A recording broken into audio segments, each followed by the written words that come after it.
ที่ดินแล้วนะครับจะลืมนะครับบางมุงหลังคาสาระละ1 บาทจ้ะอ้าว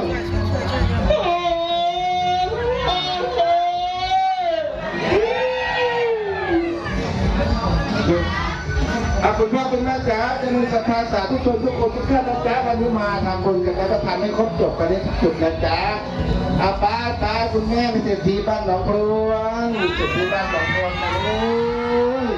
มีแต่คนรวยมีแต่คนบ้านหลังใหญ่ๆนะขับรถเข้ามานี่โอ้ยแต่ละบ้านมีแต่รถไถรถเกี่ยวกัน10 ล้อจอดเต็มเลยนะปีนี้ก็ขอให้มีโชคมีชัยกันนะจ๊ะพี่น้องชาวบ้านหนองพลวง